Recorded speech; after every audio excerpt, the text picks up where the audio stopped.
Formerly a morning anchor with WBZ TV, Liam Martin shocked the Boston media world when he announced he was leaving broadcast journalism for good in March. In a recent Boston Magazine article entitled "Why I Left My Dream Job at WBZ," he explained that he was experiencing long-term mental health struggles, including OCD. Since then, Martin has become a vocal advocate for mental health support.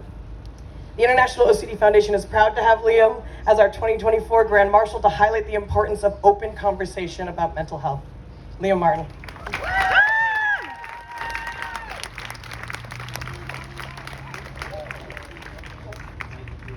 Thank you, Tia. So as Tia was just saying, I spent 15 years as a television journalist. It was my dream to become a news anchor. I worked very hard to get there and then got a job right across the street up there at WBZ News, working as an anchor, first in the evenings and then in the mornings. And a couple of months ago, I decided, after 15 years of working really hard to achieve that dream, to throw it all away. And the why of that decision is why I'm up here today sharing my story. I decided to step away from TV news really so that I could be the husband to my wife I wanted to be and the father to my little babies that I wanted to be. They're here with us today. And the truth is that I also was in the depths of a battle with OCD, and that was a big part of the reason for the decision as well. The truth is that I've struggled with obsessive compulsive disorder my whole life and just didn't know it. In fact, if you had told me a few years ago that I have OCD, I would have been confused. I would have said I don't color code my clothes. I'm not an extra neat guy. In fact, my wife probably would prefer I be a little more neat. But that misunderstanding of OCD is part of the reason we're here today, to confront some of the misunderstandings, the misconceptions, and create a community around the shared experience of what OCD really is. For me, it started with several obsessions as a young child, intrusive thoughts that I couldn't control or escape. I'm sure many of you can relate to that experience. As a teenager and adult, it turned to some of the more conventional OCD symptoms, light switch flicking and repeating the same phrases over and over in my head and imagining that if I didn't do it in the right order, something bad would happen to my family. I had lots of superstitions and then major periods of intense depression and intrusive thoughts and anxiety.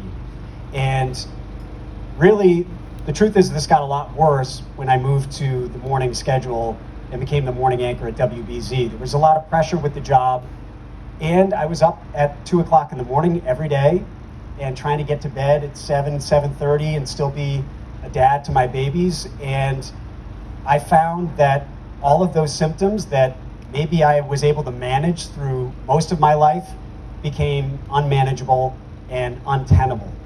And I had to come to terms with that and try to live a life that was aligned with the priorities I had set for myself. And through most of this experience, I suffered in silence. I didn't tell anyone. I didn't tell even my wife for a long, long time. And my OCD, part of the reason for that is that it manifested as perfectionism as well. I wanted to project success and confidence and always have a smile. And if I admitted that I was struggling with this, it would have pierced that perception I was trying to create.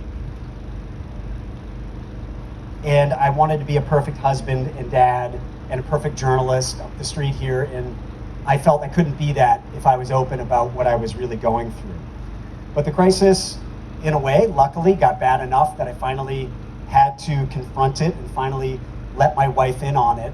And I told her I had been going through all this, had been hiding it from her for quite a while. She asked why, and I said, I didn't want to be weak.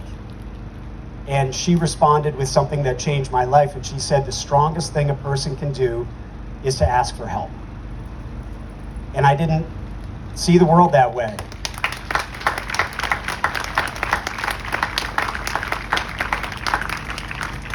She showed me love instead of fear. and insisted I get help. So I finally did. I saw a therapist who at long last, at 38 years old, diagnosed me with OCD. I finally had a name for what I had been going through and came up with a treatment plan for it. And I saw a psychiatrist and went on medication for it as well. And it really helped turn my life around. I also have found that I'm sure everyone here has different tools and strategies they use. I found that exercise was really helpful, time with my babies, and time with my dog. I see so many dogs here today, and I'm wondering how many of them are comfort dogs, and in a lot of ways, every dog is a comfort dog, I'm sure.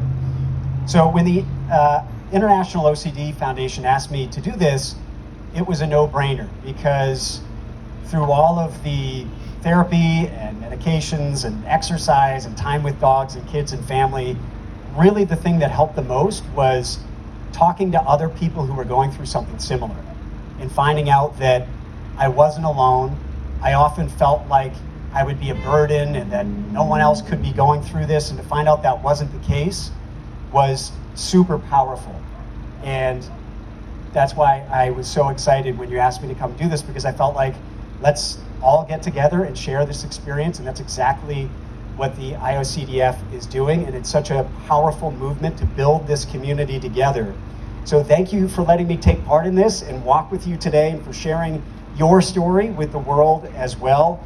You can always reach out to me on social media. You can find me on there. My name is Liam Martin, and I've gotten so many messages since making this announcement from people who are going through something similar, and we're just so happy to have a friend in it. So I like to think of us all as friends here together in this fight together.